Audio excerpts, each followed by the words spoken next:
Forcément, quand il y a l'approche pour les saisies, il y a la tête qui approche, c'est d'aller très très vite. C'est des coups de défense où t'es très court, t'es presque collé à l'adversaire. C'est ce que Jordan Debois a très bien fait contre Baki. J'aimerais vraiment que tu me donnes les clés, tu vois, pour un combattant de Muay qui veut faire une transition à MMA. Comment est-ce qu'il doit adapter son style? J'ai toujours expliqué le middle, ça se fait pas un petit peu comme les autres sports de combat pied-point, où c'est très circulaire, on arme sur le côté, on passe comme ça. Au contraire, je dis vous partez presque devant. La jambe, c'est comme un bâton. Un bâton qui est très détendu, votre jambe. Tu le montes presque en biais. Et après, ça se termine avec la hanche qui va actionner ta frappe. On terminait, quoi qu'il arrive, avec le PAM. Okay. Avec le corps à corps. Donc le clinch, ouais. Voilà, ça c'était obligatoire. Et tous nos gars qui préparaient les compètes, ça c'est 30 minutes de corps à corps. C'est un travail ingrat. Je connais beaucoup de combattants qui essaient d'esquiver ça. Mais pour nous, on était intransigeants là-dessus.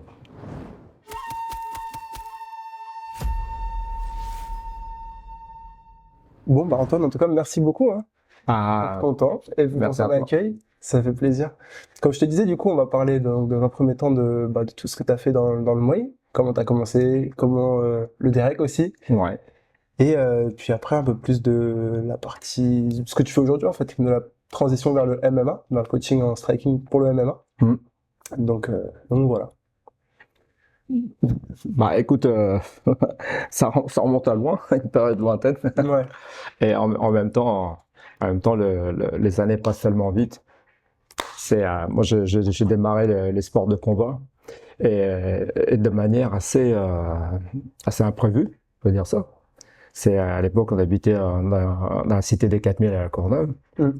Et mon frère qui a 2 ans de moins que moi, bon, on traînait un petit peu dans la cité, bon, sans faire de mauvaises choses. Mais on avait des bandes de copains, on traînait là-bas. Et ça agaçait un petit peu ma mère de voir traîner comme ça à rien faire. Et comme c'est l'une de ses meilleures copines, c'est la maman de Roger Pachi, qui était un très très grand champion en karaté. Ouais. Et il donnait des cours sur Paris. Et ma mère elle disait, bon, bah, écoute, emmène ton frère et tout, va voir, si ça te plaît. Et à l'époque, j'adorais le football. J'étais un fou de foot. Ok. Mais je dis, bon, on dit, ouais, je vois. Et un jour, je me suis décidé, j'ai amené mon frère. Et j'avais à peine 15 ans, mon frère avait 13 ans. Et c'est comme ça, on est parti sur Paris et on a regardé un cours. Le premier cours, on n'était pas plus emballé que ça. Le premier cours de karaté. Bon, on a regardé, ouais.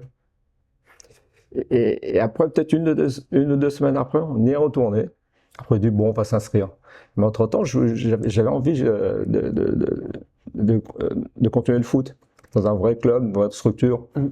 Et ça a failli se faire, sauf que le premier entraînement, j'étais hyper déçu. Le premier entraînement de foot, c'est que tous les nouveaux arrivants, ils nous ont donné un ballon, ils nous ont mis ensemble, on était une dizaine. Il y avait d'autres groupes, il y avait beaucoup de monde, tu vois. Moi, je comprends qu'ils s'occupent d'abord des plus anciens, mais là, ils nous ont complètement délaissés avec un ballon. Bon, moi, j'étais impatient, j'étais carré, je suis plus retourné au foot. Voilà. Et il y avait l'escrime aussi que j'aimais bien, mais après le choix, il s'est arrêté. Bon, je dis, je vais faire du karaté. Ok. Et c'est comme ça qu'on a commencé les sports de combat, les arts martiaux. Et avec mon frère, on a toujours suivi cette même trajectoire. On a eu nos ceintures noires en karaté, on a fait beaucoup de compétitions. J'étais champion de France en karaté contact.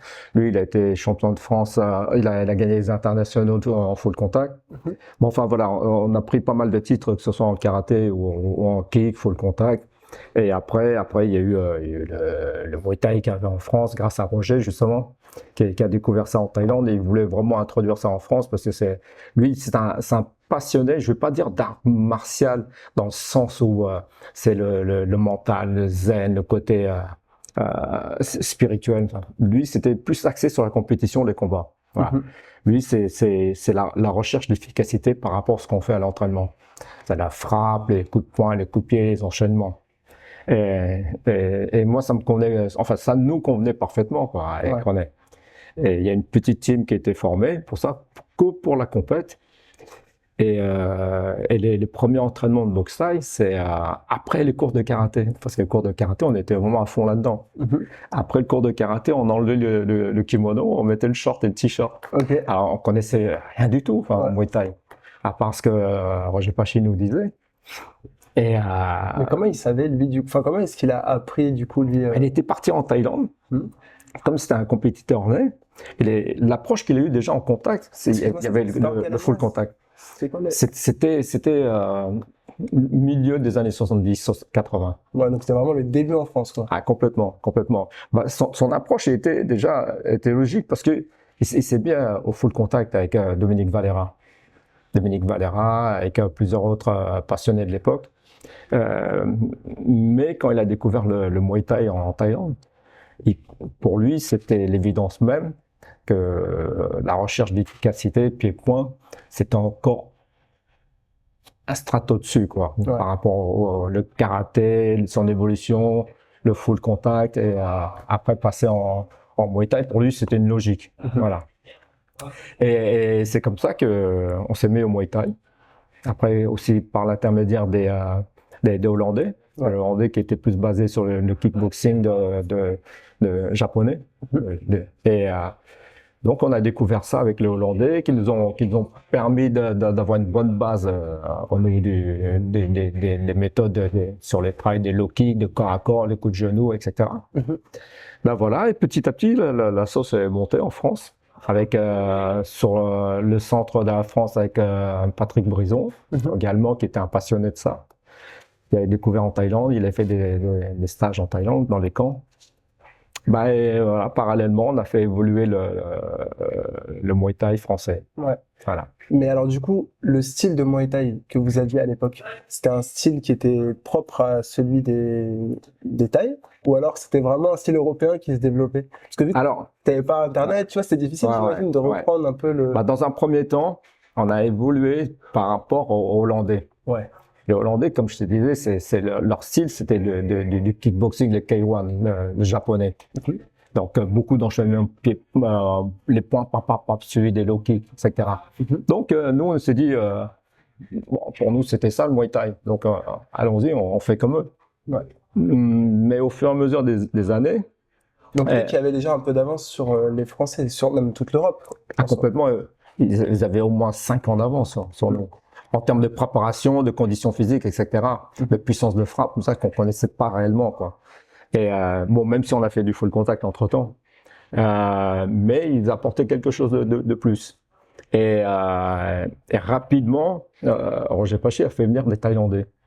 Voilà, une équipe de Thaïlandais, parce qu'il a commencé à organiser des petits galas à la Maubert Mutualité. Et ça, tout de suite, ça a créé un engouement, parce qu'il y avait une curiosité de voir des vrais champions thaï en France.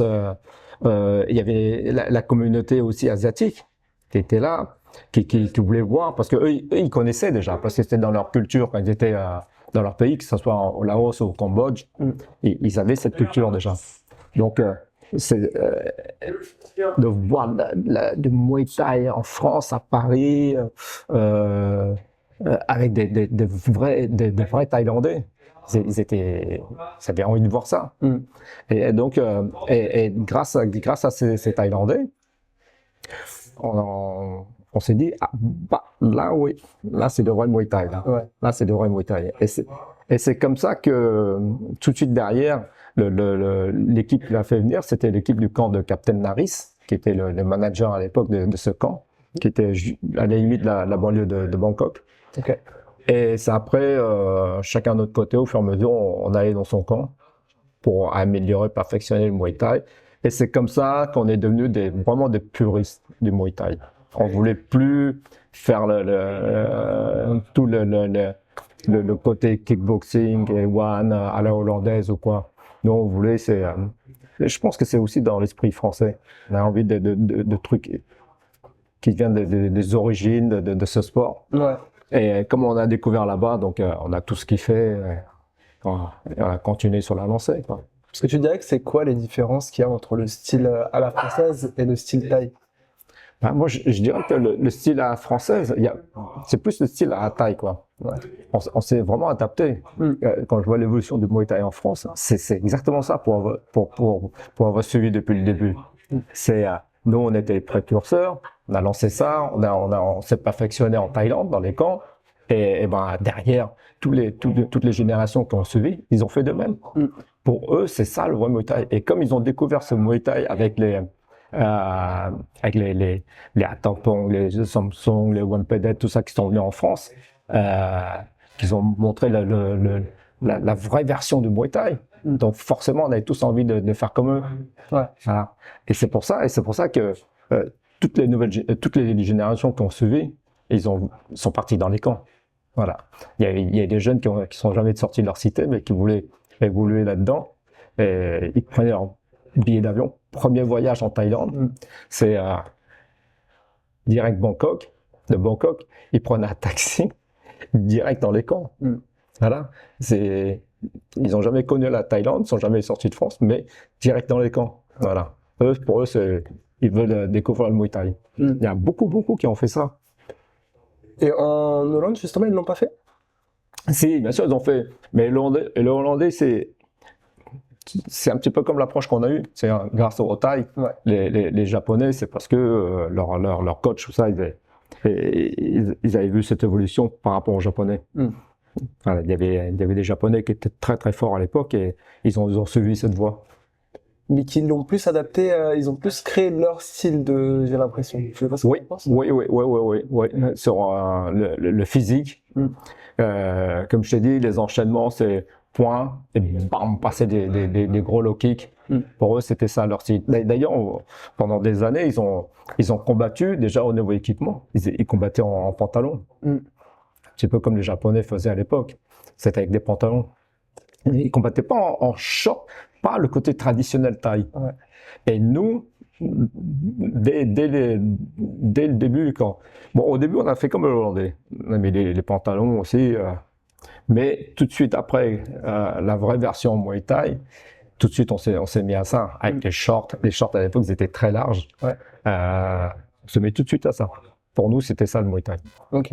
Et toutes les générations ont suivi. Ça, c'était génial, quoi. Et donc après, avec ton frère, vous avez ouvert le Derek? Alors pour nous, c'était une suite logique après notre période compétiteur. Ouais. Moi, j'ai fait quelques combats. Je commence à faire des combats au niveau international. Après, j'ai eu une blessure au foot, une grave blessure. Non, au péroné, fracture déplacée. Immobilisé avec une branche pendant 1 an, etc.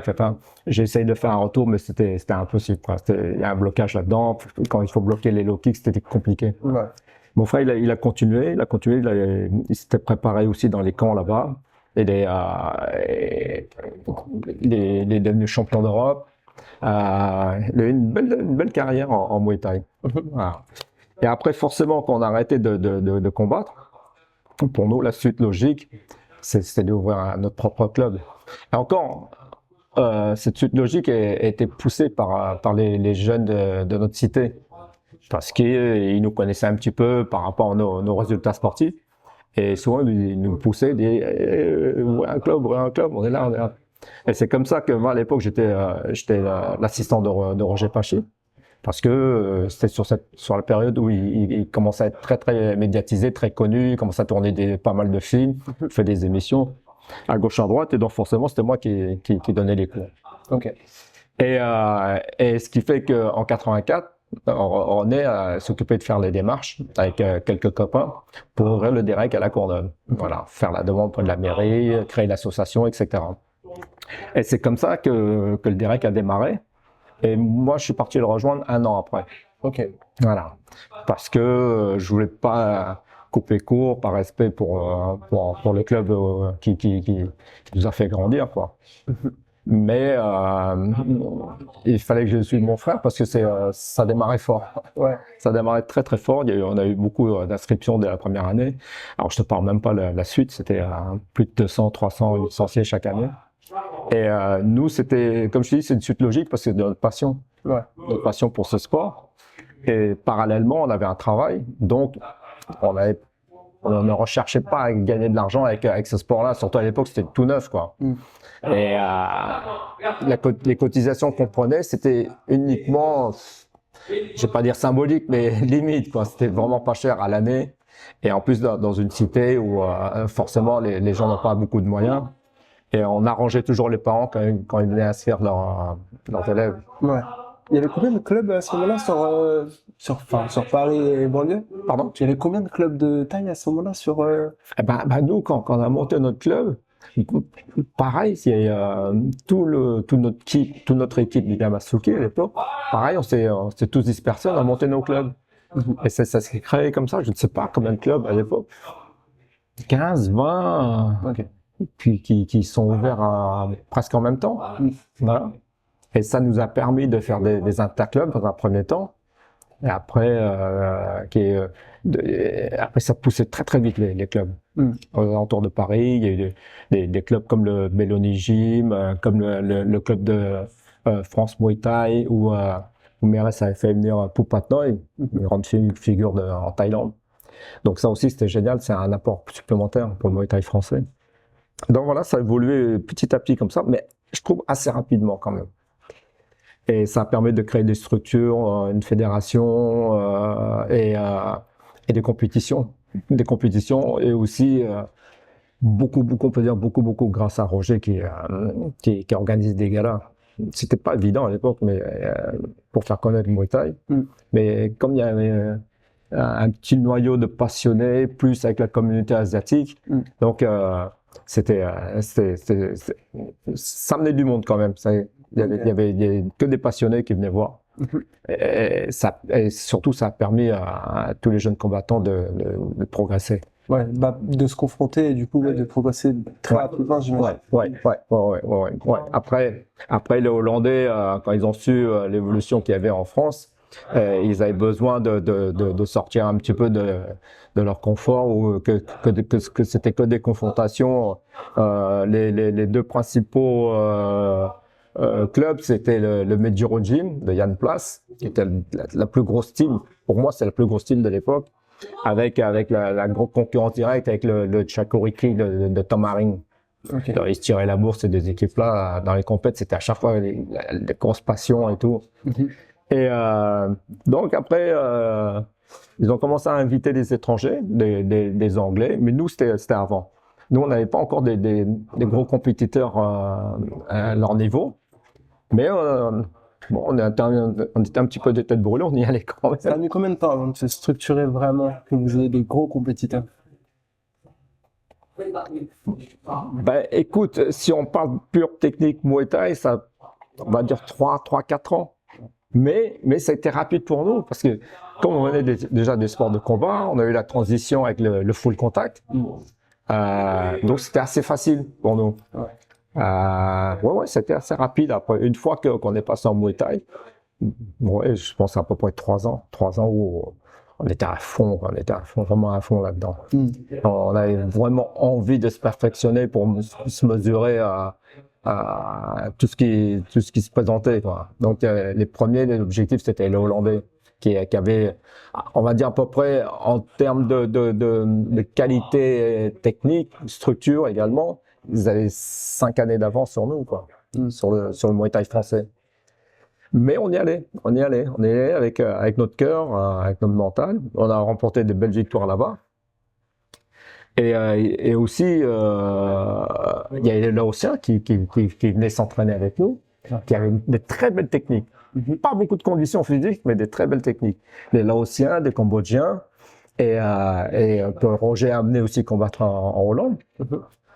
Et tout ça, ça a permis justement de découvrir les organisations, les compétitions, évoluer un petit peu à un niveau au-dessus. Et forcément, la sauce montait bien, on a bien progressé, et plus les entraînements qu'on avait fait en Thaïlande. Et petit à petit, les Hollandais nous invitaient de moins en moins. Ils voyaient qu'on commence à gagner chez eux.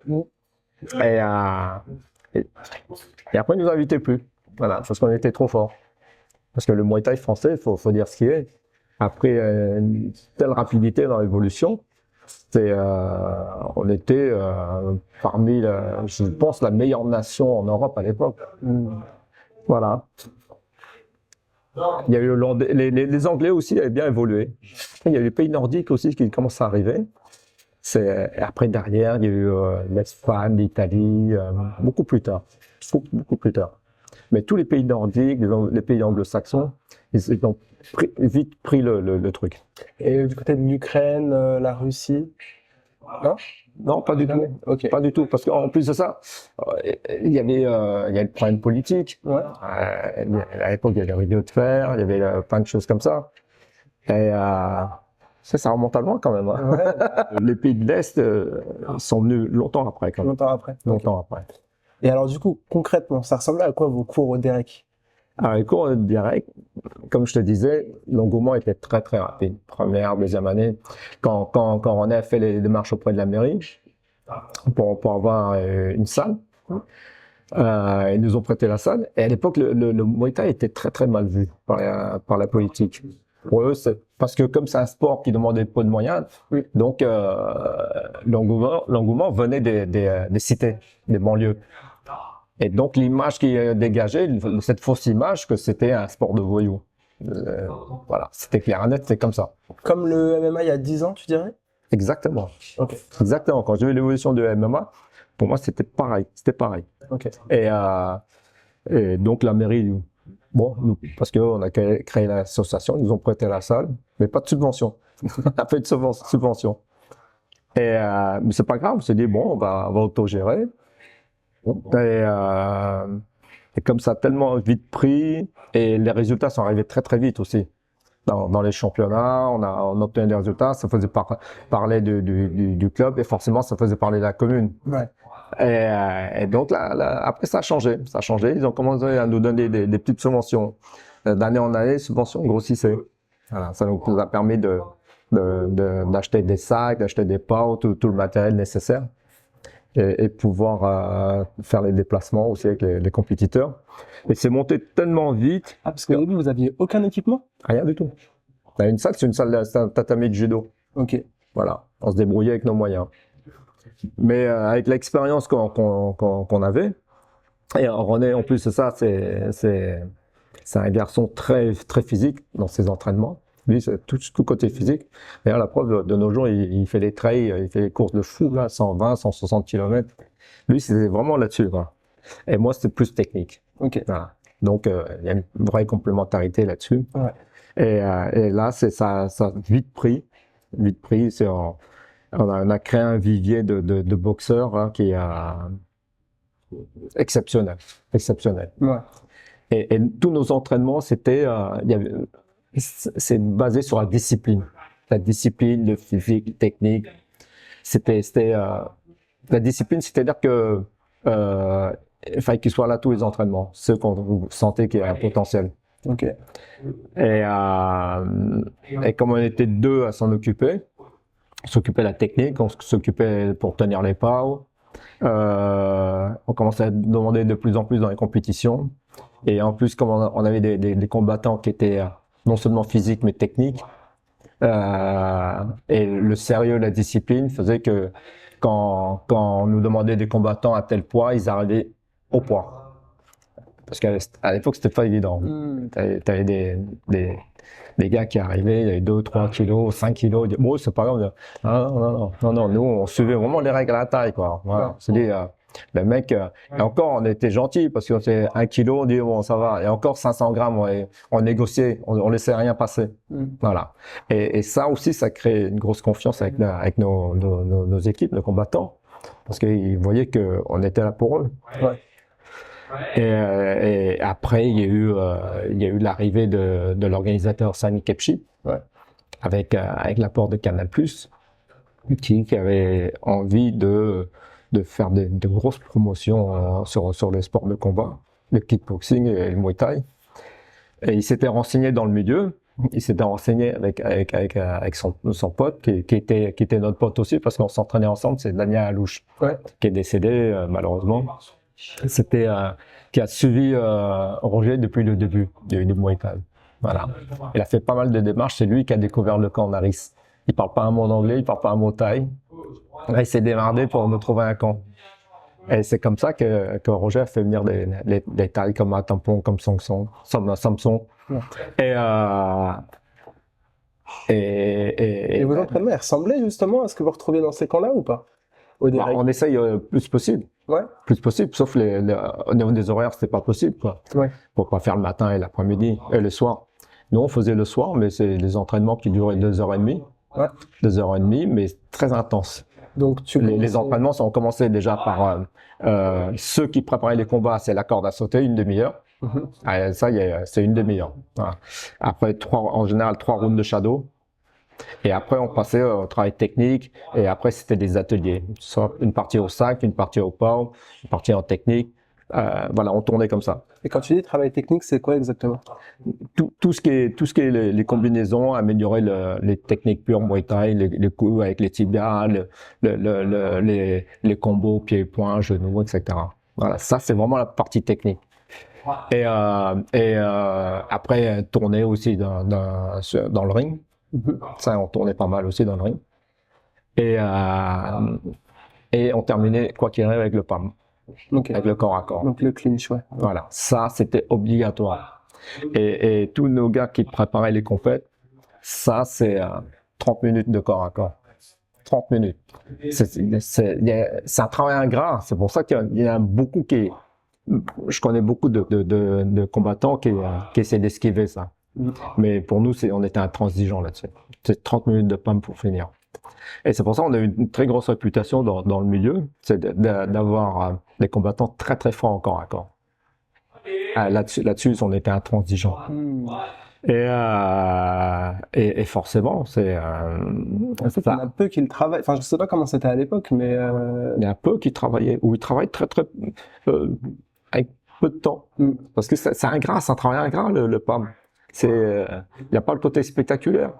Mais quand tu t'expliques pour ceux qui ne connaissent pas, le Muay Thai, le PAM, ça permet sur des combats en 5 rounds d'user ton adversaire, mais d'une manière incroyable. Premier, deuxième round, le mec qui est laminé parce que il essaye de résister toutes ses forces, alors qu'il n'a pas la même efficacité, la même endurance du corps à corps. Ouais. Il a la garde qui baisse. Forcément, après, il va lâcher. Le mec au troisième, ou peut-être même avant le troisième, il va lâcher. Son cardio, il est mort. Ses épaules, ils n'en peuvent plus. Ses bras, ils vont tomber. Et après, c'est pour ça souvent qu'on voit des combats au Raja ou au Lumpini à l'époque. C'est des stratèges qui sont très forts, spécialistes des coups de genoux. Ils commencent direct avec le corps à corps. Et on voit après, souvent troisième round, souvent c'est ça là où ils font les décisions. Ils lâchent qu'ils veulent derrière parce que l'autre en face, il n'en peut plus. Voilà. Ça, je pense qu'on avait bien compris ce travail-là et on lâchait pas. Et surtout René, il ne lâchait pas au niveau du corps à corps. Quoi. Et qu'on pousse encore plus loin ceux qui avaient des gros combats, c'est carrément la préparation au niveau du corps à corps. C'était pendant 30 minutes, on mettait 3 gars et ils tournaient chaque round de 3 minutes, ils tournaient sur le même gars. Donc là, vraiment, on l'épuisait, quoi. Mais le résultat, on voyait, c'est dans les combats, quoi. Ça marchait bien. Et qu'est-ce que tu penses aujourd'hui, justement, de l'évolution du PAM dans le Muay? Parce qu'il en fait de moins en moins. Moi, j'ai l'impression que c'est... En tout cas, beaucoup d'arbitres le coupent beaucoup plus rapidement qu'avant. Tu as raison. Mais oui et non. C'est le One qui a forcé un petit peu le pur Muay Thai. Parce que comme la recherche parce que faut dire ce qu'il y a, c'est le business, le One. Et ils sont calqués sur le MMA, faire un peu les jeux du cirque, en mettant des petits mitaines de 4 onces, pour que ça fasse mal, pour qu'il y ait des KO, pour que ça soit spectaculaire.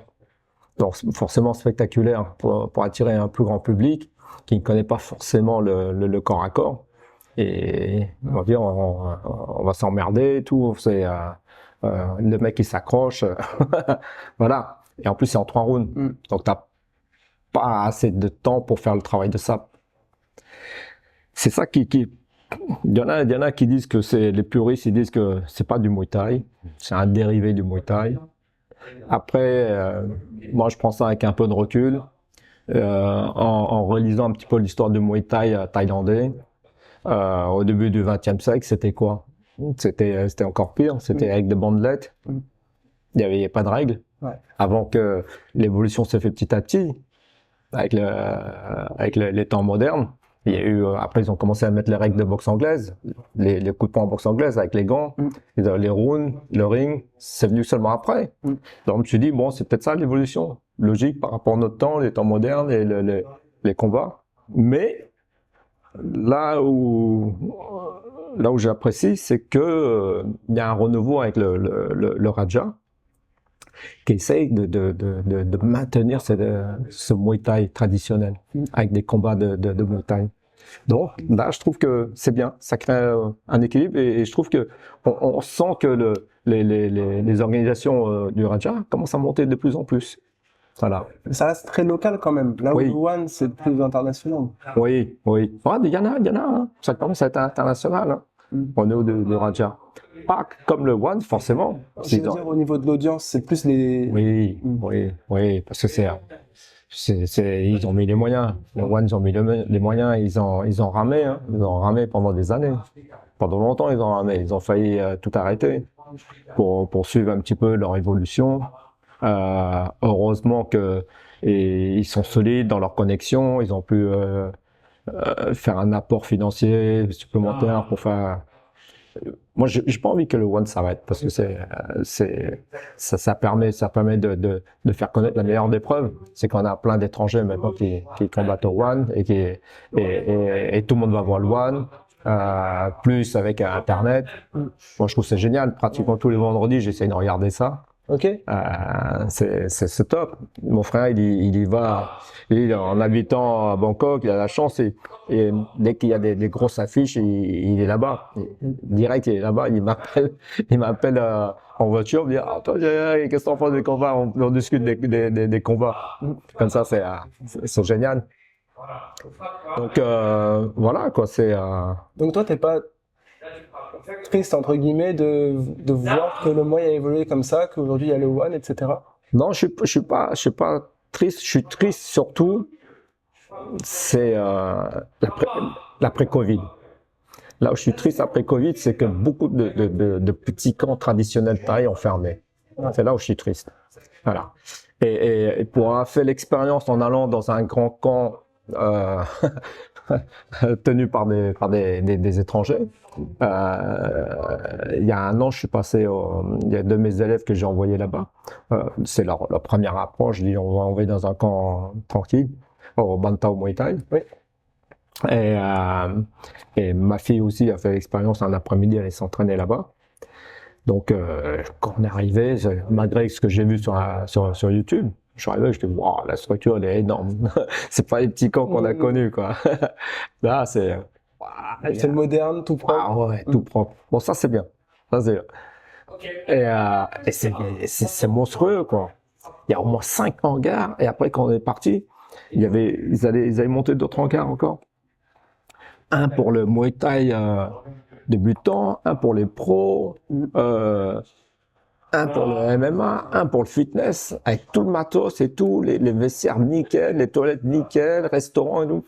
C'est impressionnant, quoi. C'est un village dans un village. Ah ouais, c'est impressionnant. Ouais. Et après, là où je reproche à tous ces camps, c'est des usines Afrique.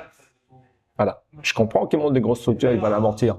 Mais même si les entraîneurs sont des Thaïs, qui connaissent la technique, mais quand on voit les cours, les entraînements qu'ils font, ou quand ils tiennent les pas, etc., c'est touristique, quoi. C'est c'est une Muay Thai pour touristes. Tu vois, avant, c'était différent? Parce que moi, j'ai pas connu ça, tu vois. Non, ça n'a rien à voir. Quand tu allais à un camp, il fallait mériter d'être dans le camp. Oui. Moi, je parle de tout le début, quand les phalanges, les étrangers allaient dans les camps. Il fallait mériter d'aller dans un camp. Et ils t'acceptent ou ils t'acceptent pas. S'ils voient que t'as pas de cœur, ils te lâchent. Si tu vois que t'as du cœur, là, ils respectent, ils te prennent en main. Pour de vrai. Ils veulent t'amener vers des combats. Mais ils t'apprenaient, du coup, le Muay différemment. Le Muay traditionnel, le Muay qui est pratiqué dans les camps. Le Muay qui font des champions depuis tout le temps. Ouais. Là. Et après, là, c'est du Muay pour touristes, les grands camps. Là, c'est dommage. C'est dommage. Bon, il reste encore des camps assez traditionnels qui font évoluer ce sport. Voilà, est-ce que d'un côté, c'est pas bien pour développer le sport auprès du grand public, tu vois? D'avoir cette approche touristique de certains camps? Ça force un peu. Ça fausse un peu. Mais je dis d'un autre côté, ça fait connaître le plus grand public possible. Parce qu'ils ont même mis un visa à Muay. Ouais, de 6 mois. En plus. Bah ouais. Il y en a beaucoup qui le prennent. Hein. Bah, tu vois. Tu vois, c'est forcément, parce que le Muay là-bas fait partie du circuit touristique. Avant, quand tu allais en Thaïlande, c'est pour aller dans les îles, faire des massages, aller voir des combats de Muay Thai, aller voir les éléphants, etc. Mais c'est tout. Voilà. Maintenant, ça fait partie du tour opérateur, je dirais. C'est d'aller s'entraîner, pas d'aller voir un combat, d'aller s'entraîner. Ouais. Voilà. Ouais. Parce qu'avant, ça paraît tellement lointain pour un touriste quand il allait voir un combat de Muay Thai. Il dit bon, je peux pas aller m'entraîner avec eux, les mecs c'est des tueurs. En fait, quand tu es au bord du ring, tu vois comment ça frappe, tu dis oula, je vais pas y aller. Mais ça s'est démocratisé, l'approche est différente. Donc maintenant, les gens, quand ils vont en Thaïlande, ils prennent quelques jours, que ce soit 3 jours ou une semaine. Allez, j'ai fait un petit entraînement par curiosité. Et comme ils ont adouci leur façon de s'entraîner, plus pour touristes, sont adaptés. D'un côté, je dis c'est pas plus mal. Et les gens, comme l'approche que j'ai fait avec de mes élèves, ils ont fait ce camp Bantam Muay Thai. Mais cette année, j'ai un méga qui est parti chez Venom Camp. À Pattaya. À Pattaya, voilà. Parce que comme René et moi, on connaît bien Medizatou, donc on a mis là-bas parce que l'approche était plus adaptée pour lui. Donc on l'a envoyé là-bas, il est resté 4-5 ans. Parce que c'est pas touristique là-bas, tu vas... Ah non, là tu vas pour la bagarre. Ouais. Voilà, c'est ce qu'on voulait pour qu'elle évolue dans ce sens-là, au niveau mentalité, au niveau état d'esprit de compétiteur. Après, ça se trouve, et j'avais un autre gars, il voulait connaître le côté traditionnel, le Muay Thai de base. Et ben lui, je l'ai envoyé grâce à mon pote Serge Trefeux qui connaît parfaitement la Thaïlande, connaît bien les camps. Et je lui ai demandé les conseils et j'ai envoyé un de mes gars dans un tout petit camp perdu en pleine Cambrousse, quoi. Et il était super content, il a passé un mois. C'est le truc familial, c'est le prof, c'est le manager qui tenait les pas tous les matins. T'as le nom du camp? Ah, je l'ai pas en tête là, mais je te donnerai. Je le mettrai dans la vidéo. Je te donnerai. Ok. Et c'est la femme du coach qui faisait à manger. Quand il est parti, il a les larmes aux yeux, il m'a raconté, il m'a dit tout le monde a les larmes aux yeux parce qu'il a passé un mois vraiment comme au sein d'une famille, quoi. Ouais. Et les entraînements l'après-midi, il y avait tous les gens du village qui venaient observer ça. C'était une attraction pour eux. En plus, un phalangue, c'est le seul phalangue dans le groupe. Ouais, bah oui. Et lui, en tout cas, il a grave kiffé son mois là. Voilà. Et il a cette recherche de Muay Thai traditionnel, faire vraiment aller voir ce qui se passe au niveau des traditions du Muay Thai et ce qu'il a chargé, il a trouvé. Voilà. Il était super content. Tu trouves que le niveau du Muay, généralement, il a évolué parce que il y a beaucoup plus de pratiquants, mais au niveau des top fighters, est-ce que à quel point c'est différent d'avant? Est-ce qu'ils sont plus, je sais pas dire, est-ce qu'ils sont plus forts aujourd'hui parce que ça n'a pas de sens, mais est-ce que le niveau a évolué chez les top combattants ou pas? Il y a beaucoup de paramètres qui ont fait que ça a évolué.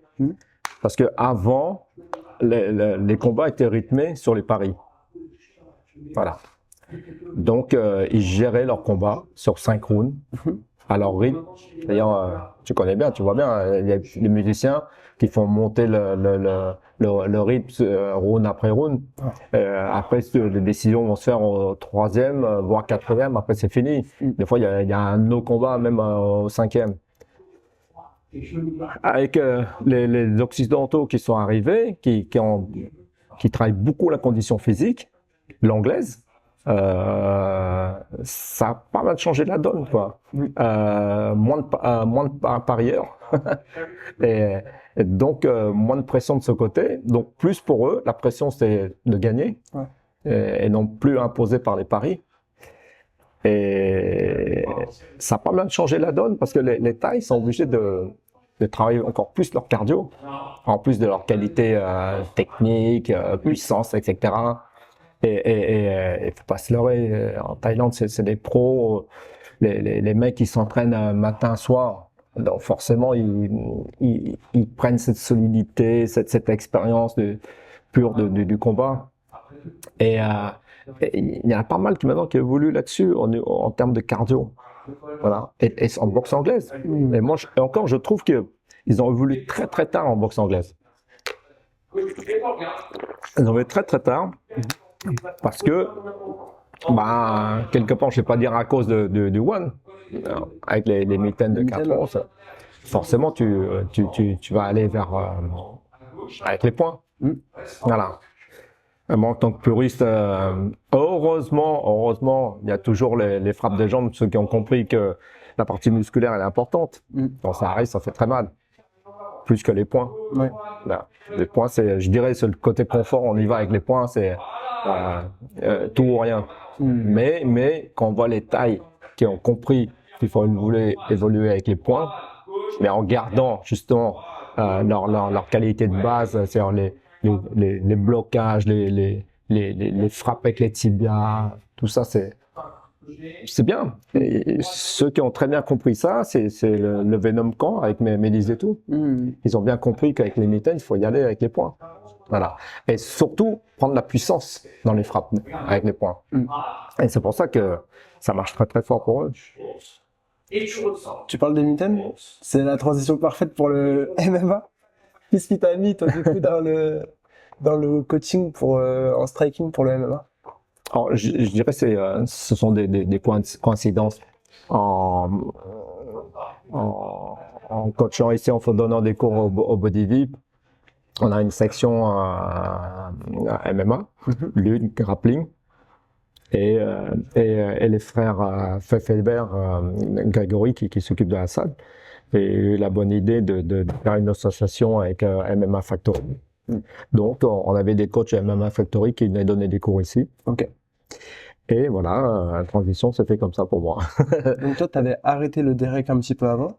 Oui, j'ai arrêté le Derek parce que ça faisait beaucoup pour moi de courir à gauche à droite comme ça en habitant à Paris. Ça fait les embouteillages, tout ça, à un moment, je peux plus, quoi. Et surtout qu'ici, sur Saint-Maur, sur Body VIP, j'ai Joinville aussi, j'ai beaucoup de cours. Je donne pas mal de cours. Ça me prend beaucoup de temps. Non, voilà, quoi. Donc, j'ai arrêté le Derek. Je pouvais me permettre d'arrêter le Derek parce que j'ai des coachs là-bas et en plus sous l'impulsion de Léon Mendy, à qui on a laissé le club à l'époque. C'est quelqu'un qu'on a plus que de la confiance et il fait partie de la famille. Et il a continué à préserver cet esprit des règles et ça évolue super bien. Moi, je suis très content. Je suis toujours en contact avec eux, avec Larsen Brilly, avec Léon Mendy, tout ça. Et ça continue à super bien évoluer. Il y a des jeunes, des ados qui montent très très fort.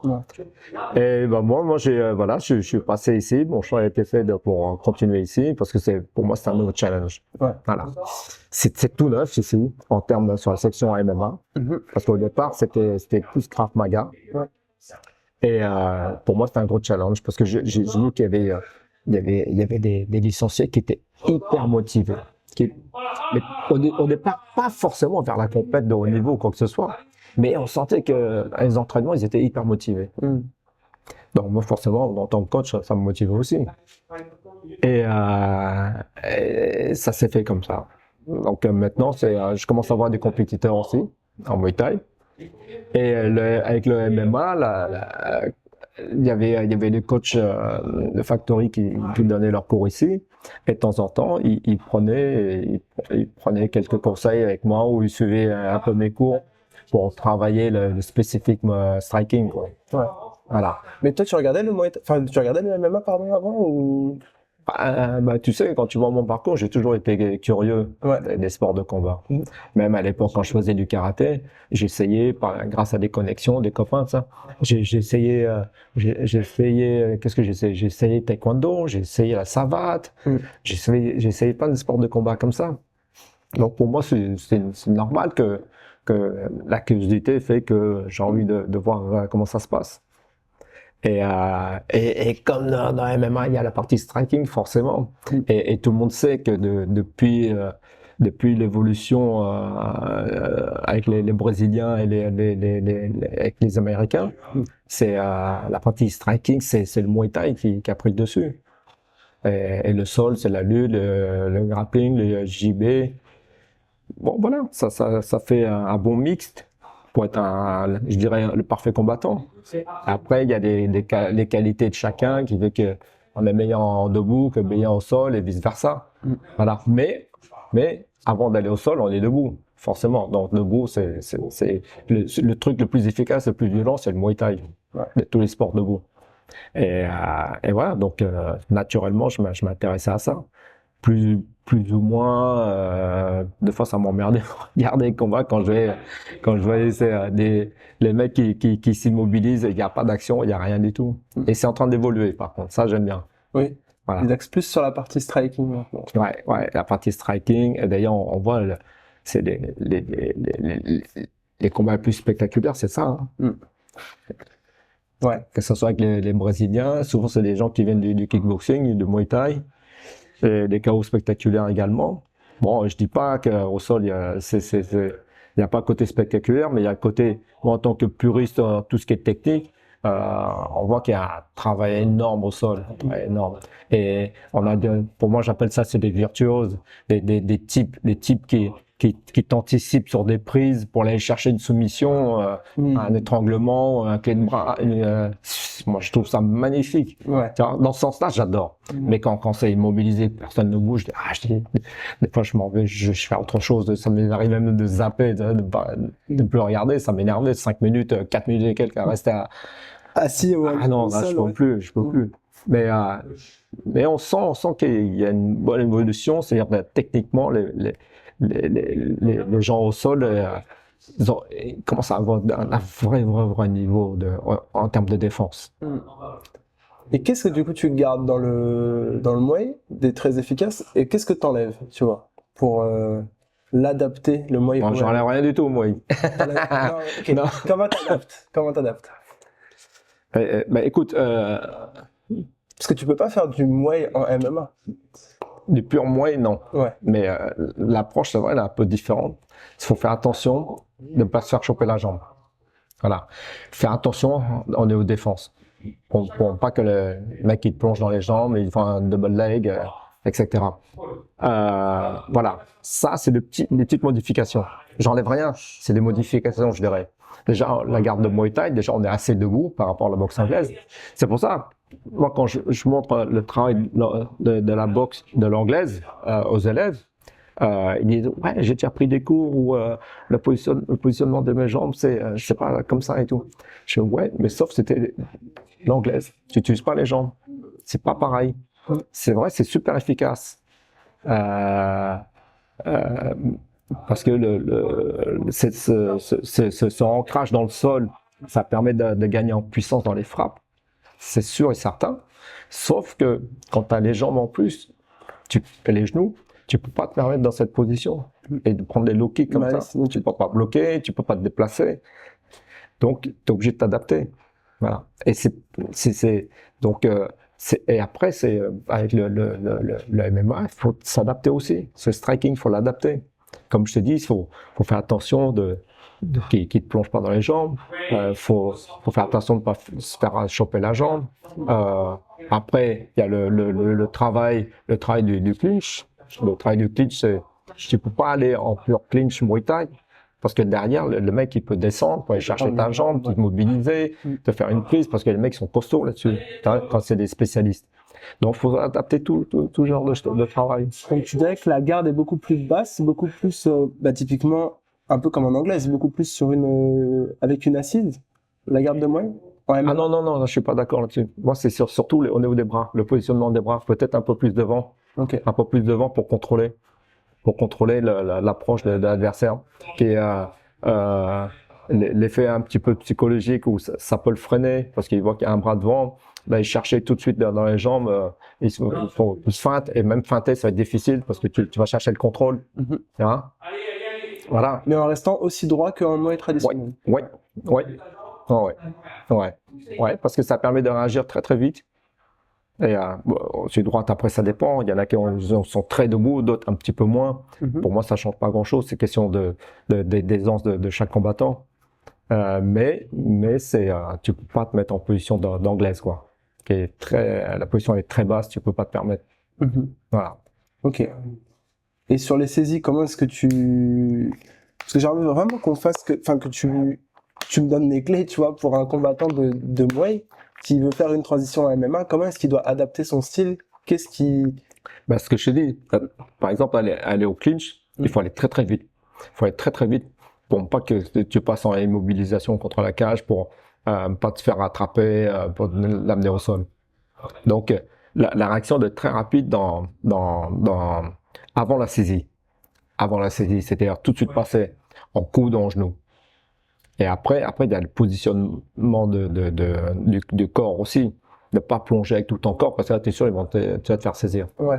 Tu vois, c'est d'y aller avec tes avant-bras, d'aller chercher tout de suite là, les frappes, et tout de suite soit le genou ou les coudes. Mais sans saisie, du coup. Sans saisie, mais tout de suite derrière la saisie. Et la saisie, c'est ton positionnement de corps. C'est mettre tes fesses bien en arrière et surtout maintenir ton appui.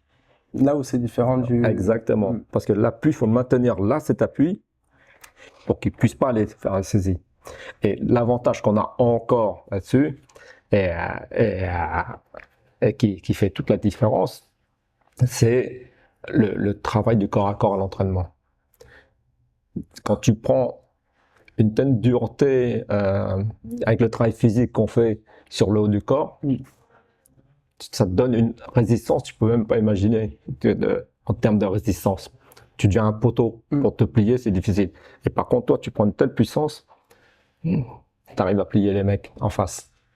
Même si le mec, il te soulève des pneus, même si le mec, il te fait des poussées, des machins, et des dizaines de kilos, ce travail spécifique musculaire du dos et du haut du dos, au niveau du cou, n'est pas du tout la même.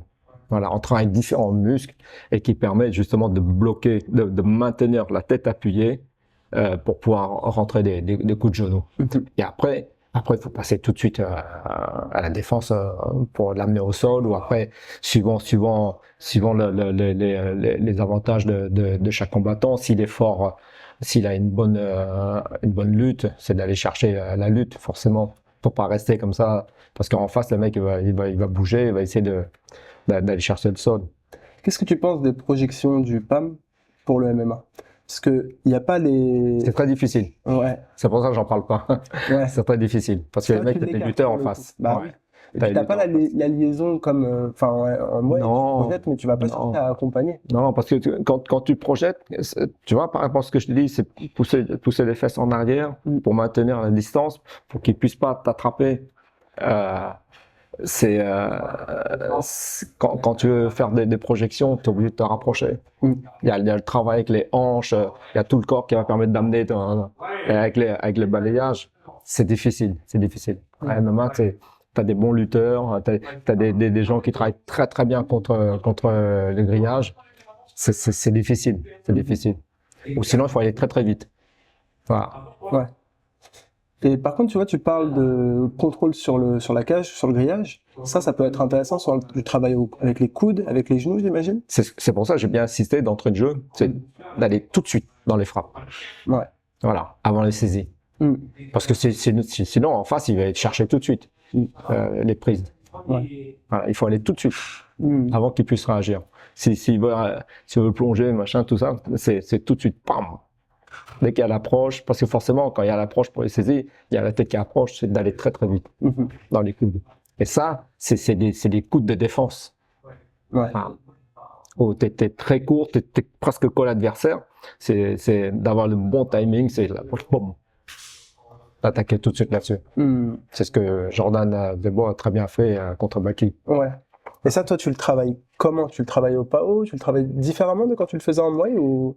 En deux parties. Ouais. D'abord, on répète. On répète, c'est comme un ballet. On répète les gestes. On répète par rapport à l'approche contre-attaque, etc. Ouvrir la garde, passer les frappes, positionner les jambes. Tout ça, ça se travaille d'abord sur la technique. Et après, deuxième temps, travailler le timing avec les PAO. Ouais. Voilà. Ça aussi, c'est un peu intéressant parce que le timing en MMA sur une frappe, il est différent de en Muay Thai, j'ai l'impression. Sur quelle partie de frappe tu parles? Par exemple, les middle, par exemple, les... Moi, je dirais que, Notamment par rapport aux saisies, justement. ouais, bah justement là-dessus. Euh, moi, le middle, j'ai toujours expliqué le middle, ça se fait pas un petit peu comme les autres sports de combat pied-point, où c'est très circulaire, on arme sur le côté, on passe comme ça. Ça, je montre jamais ça. Au contraire, je dis, vous partez presque devant.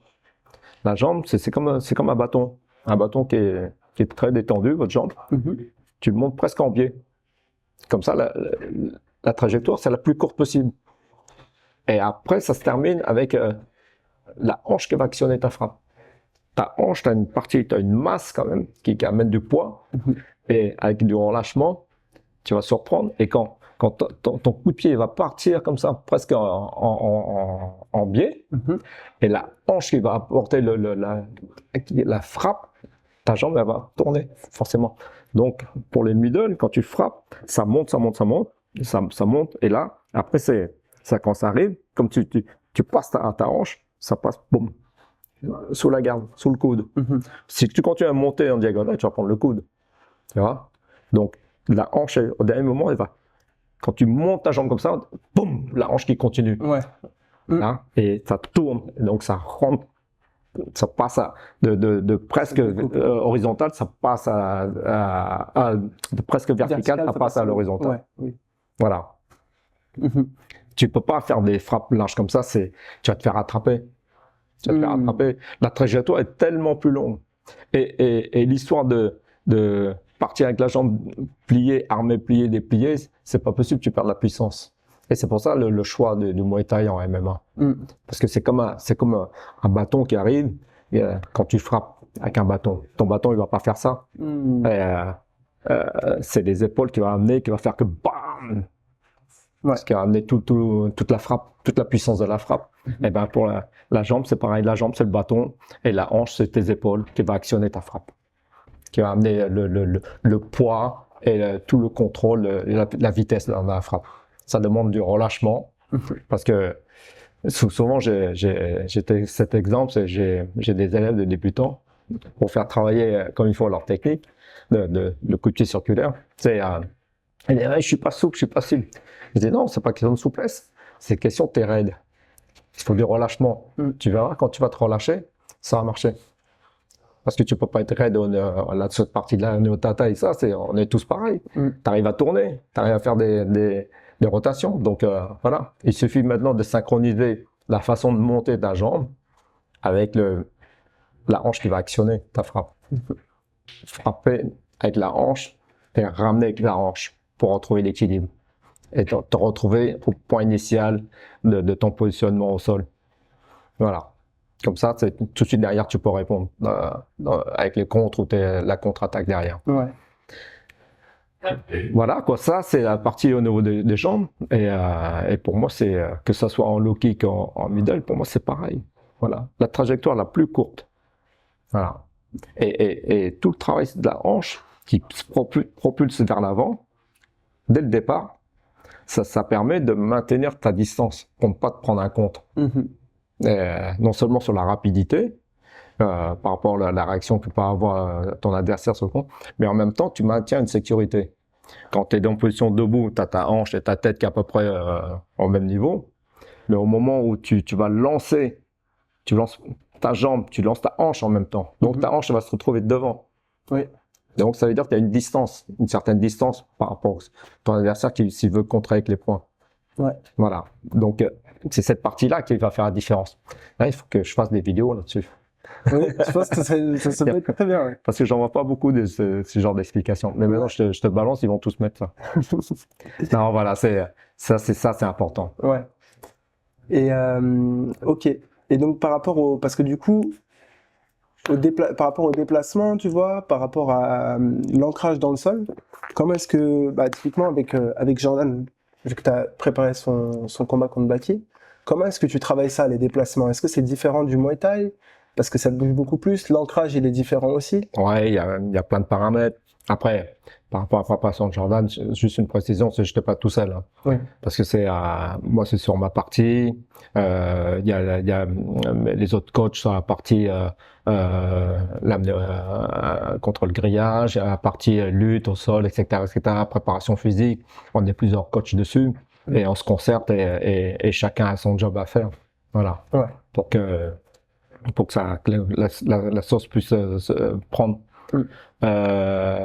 Et après, une préparation striking, comme je te dis, c'est adapté au Muay Thai, adapté au MMA, premièrement, mais adapté par rapport au gars que tu as aussi.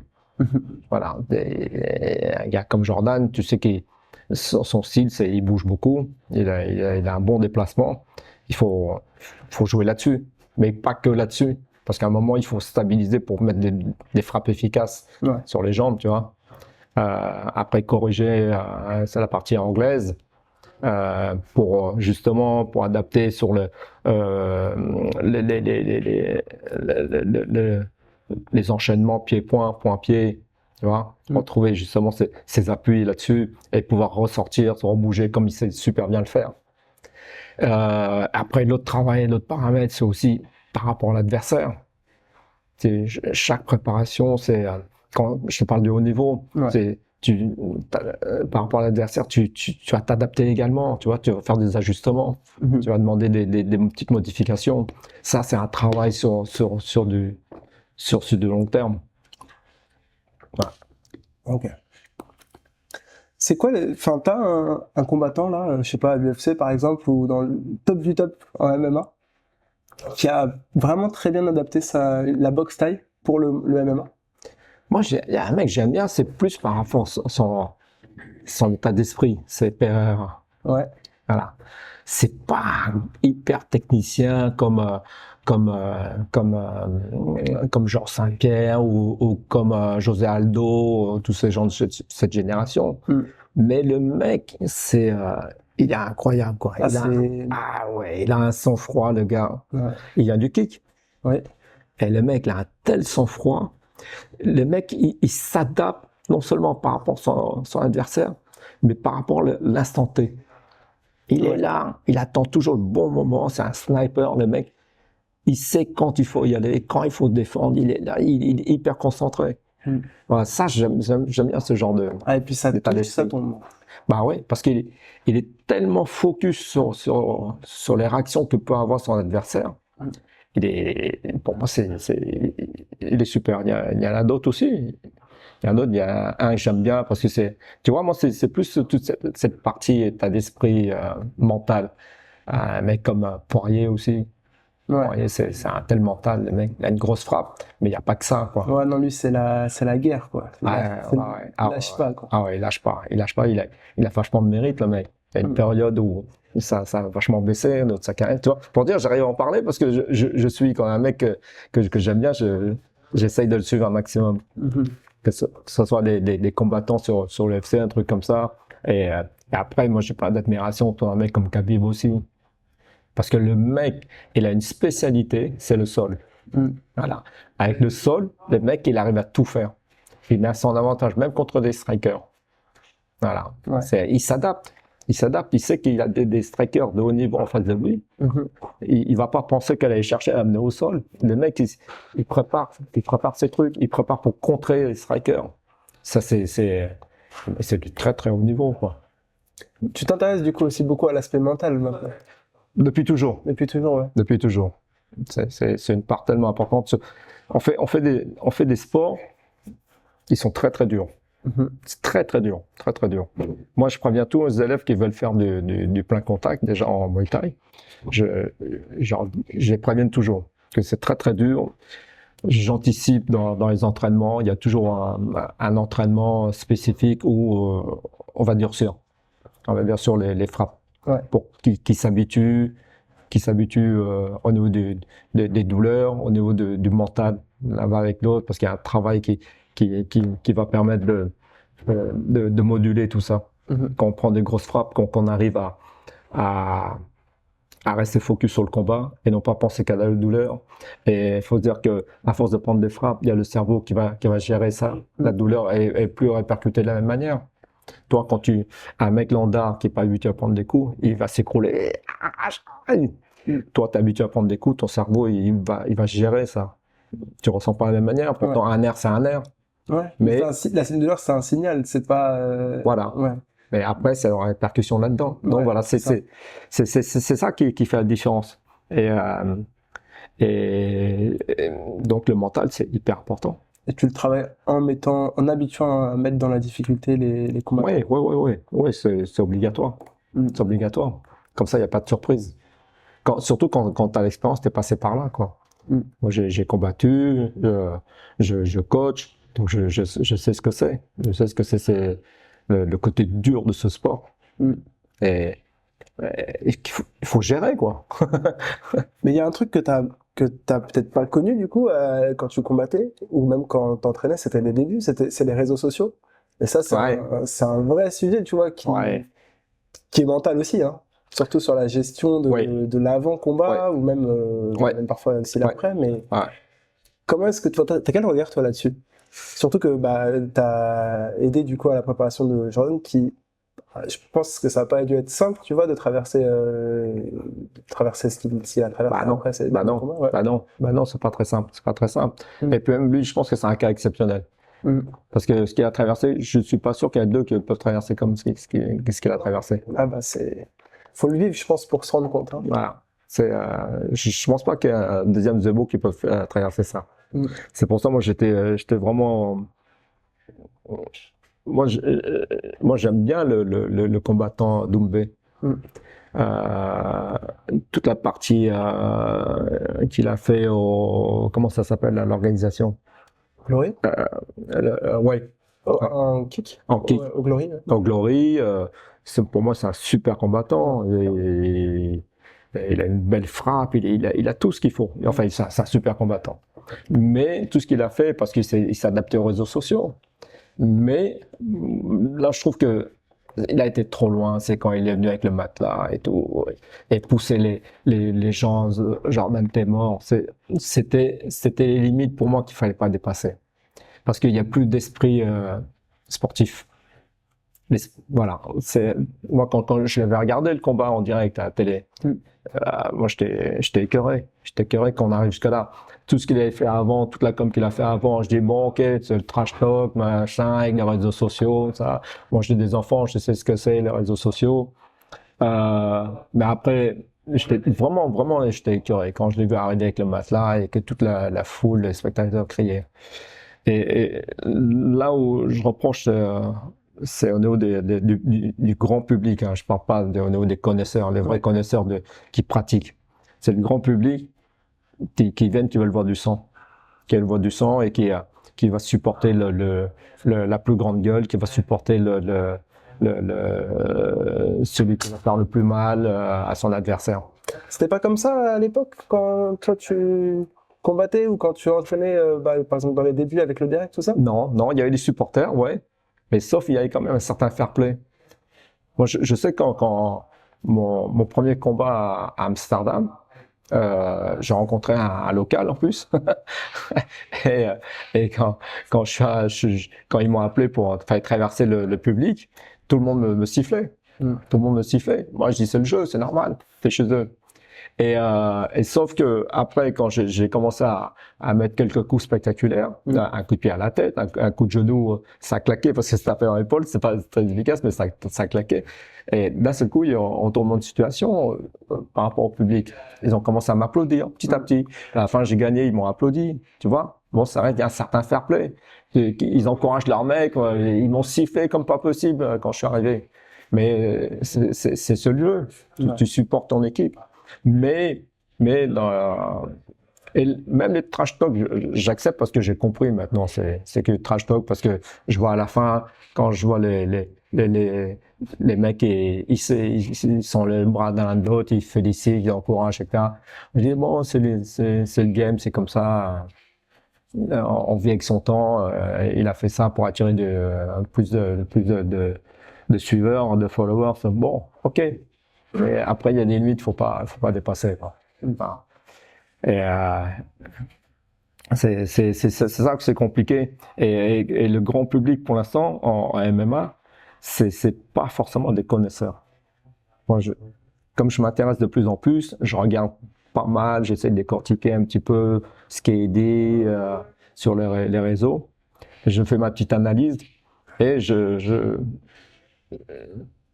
pense ne pas me tromper là-dessus. C'est que le grand public, par exemple, qui va à Bercy, qui va dans peut-être pas dans un petit gala, mais dans des gros événements comme ça, il y a des people, il y a tout. Ouais. Je pense que c'est pas des vrais connaisseurs. C'est pas les vrais connaisseurs. Ils sont là, c'est parce que ils supportent leurs combattants et souvent ils supportent seulement le favori. Tu sais, j'ai l'impression que ça dépend des organisations là. Parce que pour le coup, bah moi j'étais à Bercy quand il y a eu le PFL, donc avec Doumbé et Zebo, Baki, pardon. Et j'ai aussi fait un UFC à Paris. Et j'ai l'impression que l'ambiance dans la salle était totalement différente. Et que, bah, justement, au PFL, ça voulait beaucoup plus de sang, que c'était beaucoup plus dur. Alors que, à l'UFC, ouais, c'était peut-être plus, il y avait peut-être plus de connaisseurs. Je sais pas si c'est moi qui suis biaisé par ce constat-là, mais j'ai trouvé l'ambiance vraiment différente. Et je sais pas, ouais, j'ai l'impression que ça dépend vraiment des publics. Il y a vraiment différents publics. C'est possible, ouais, c'est possible. L'UFC, parce que l'UFC, c'est comme t'as beaucoup de pratiquants, de combattants qui connaissent, qui suivent de près l'UFC. Ils ont envie de voir des vidéos comme ça, l'UFC. Ça aussi, il y a les vrais pratiquants, ils ont envie de voir de plus près. Ouais. Mais ça n'empêche pas que je pense qu'il y a toujours cette partie de public qui connaissent pas grand chose, qui commence à pratiquer, ils commencent à venir avec la tenue Venom, la tête aux pieds. La fameuse. Et qui pensent que ils sont, tu sais, c'est comme comme au foot, hein, on dit, il y a 50 millions d'arbitres. Voilà quoi, ils veulent tous porter des jugements et tout. En plus avec les réseaux sociaux, ça booste vite quoi. Mais c'est ça. Et toi du coup, je reviens à cette question-là. C'est quoi ton regard par rapport aux réseaux sociaux? Tu conseilles aux combattants de couper tout? Enfin, je sais pas comment est-ce que tu. Ah oui, si je peux, oui. Si je peux. Mais après, c'est difficile. C'est difficile. Si tu prends un combattant qui démarre. Bon, je fais pas trop attention à ça parce qu'il démarre et tout. Il va faire sa préparation, qu'il fasse les réseaux sociaux. Je m'en fiche, je m'occupe pas de ça. Mais un combattant de haut niveau, après, il y a un temps où il doit gérer ses réseaux sociaux parce que ça lui permet de vivre. De vivre. Ouais. Voilà. Mais il faut faire attention. Faut faire attention. Voilà. Il y a des moments où il faut dire stop, quoi. Quand je dis des moments, c'est des laps de temps dans la préparation. Voilà. Tu peux pas être focus. Et plus un combat approche, il faut être focus sur ton combat, sur ton adversaire, point barre. Tu peux pas penser à tes réseaux sociaux, penser à qu'est-ce que je vais mettre comme contenu aujourd'hui, qu'est-ce que je vais faire demain, combien j'ai de suivi, etc. C'est compliqué, ou sinon faut laisser quelqu'un qui s'occupe de ça. Ouais. Voilà. Ça c'est. Après c'est difficile, hein. J'essaie toujours d'évoluer avec mon temps, voilà, vers le progrès, etc. Donc on fait avec. Enfin avec, il faut s'adapter, c'est tout. Ouais. Voilà. Après j'ai des enfants, ils sont grands, donc en plus j'ai une partie de ma carrière où je m'occupais de l'informatique, donc je sais un petit peu ce que c'est, je sais comment ça marche. Encore les réseaux sociaux, c'est différent encore. Pour moi, c'est pas de l'informatique. C'est du contenu qu'ils essayent de pousser en avant les égos, Il y a beaucoup ça. Bon, voilà, quoi. Jeu, quoi. Ouais. Bah, merci beaucoup, Antoine. Comment est-ce qu'on peut rediriger les personnes qui ont écouté cette conversation vers toi aujourd'hui? Pardon, je sais pas compris. Comment est-ce qu'on peut rediriger les personnes vers toi aujourd'hui, si elles veulent écoute, trouver? Écoute, je dirais que voilà quoi, moi j'ai toujours des anecdotes, j'ai toujours une expérience et ce partage de ma passion. Voilà, moi c'est ma passion qui me guide. À l'heure actuelle, c'est pareil, même mes élèves actuels ils sont toujours étonnés de ça. Ils étaient toujours là pour nous et tout. Alors c'est normal pour moi. Si je m'engageais dans un truc, c'est comme un contrat moral. vous êtes passionné par ce que je vous montre. Moi, je suis passionné par rapport à ce que je fais et par rapport à des élèves qui sont attentifs à ce que je leur montre. Voilà, c'est ça le message que je veux faire passer, c'est faut être passionné de ce qu'on fait. Pour moi, c'est la chose la plus importante quand on se lance dans quelque chose. Ok. C'est avant tout ça. Et on te retrouve où du coup? Ici au Body... Au Bodyville, je suis là 5-6 fois et après sur des cours privés également, c'est au Bodyville de Saint-Maur, voilà, sur 67 avenue Foch. N'hésitez pas. Je mettrai tout en description. Voilà. Super. Bah, merci beaucoup, Antoine. Bah, merci à toi.